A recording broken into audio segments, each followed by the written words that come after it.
G'day. Let's talk about one of the greatest maritime mysteries of all time. It's a story that has captivated people for over 150 years, a true ghost ship legend. Imagine this. You're a sailor in the middle of the vast, empty Atlantic. You spot a ship drifting aimlessly, its sails askew. You hail it, but there's no response. So, you climb aboard and find that every single soul has vanished. There's no sign of a struggle, no blood, no bodies. Personal belongings are still in the crew's quarters. The ship's only lifeboat is gone. Food and water provisions for 6 months are still aboard, and the captain's logbook stops abruptly, mid-sentence. This isn't fiction. This is the true story of the Mary Celeste. Here's the setup. On December 4th, 1872, the crew of a Canadian brigantine, the Dei Gratia, found her drifting aimlessly in the Atlantic, about 400 miles east of the Azores. Her sails were tattered and torn, suggesting she'd been through heavy weather. Her cargo of 1,701 barrels of industrial alcohol was mostly untouched, but all 10 of her people were missing. That included the highly respected Captain Benjamin Briggs, his wife Sarah, their 2-year-old daughter Sophia, and a crew of 7 experienced sailors, all of them gone. So, what actually happened? To figure that out, we need to look at the evidence. Let's rewind. The Mary Celeste left New York on November 7th, bound for Genoa, Italy, loaded with that industrial alcohol, highly flammable stuff. The ship's log shows she battled storms for 2 weeks. But the last entry, on November 25th, is completely normal. It notes their position, course, and speed. Nothing dramatic. Then, 9 days of silence.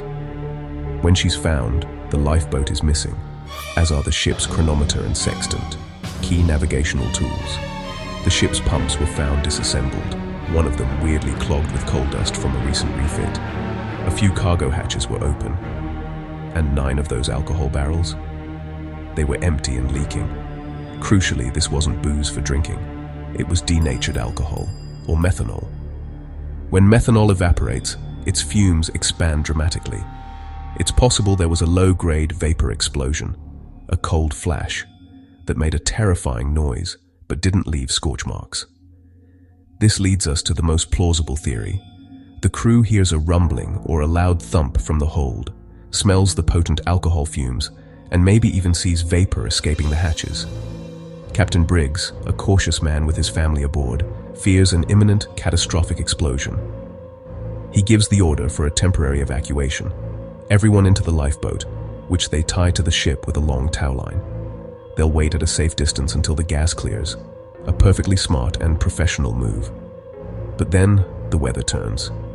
A sudden squall hits, the wind picks up, the towline snaps, and the small, overloaded lifeboat is cast adrift, separated from its mothership. It drifts into oblivion, while the sturdy Mary Celeste sails on, empty and silent. So, what about the other theories? No pirates. The valuable cargo and personal items were still there. No sea monsters. That's pure fantasy. Mutiny? Unlikely, given Captain Briggs's reputation and the lack of any violence. The most logical explanation is a tragic combination of bad luck, bad timing, and a responsible captain trying to protect his family and crew from a perceived danger. Still, the legend sticks. Why?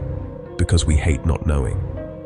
The mystery was amplified by writers like Arthur Conan Doyle, who wrote a sensationalized story that captured the public's imagination.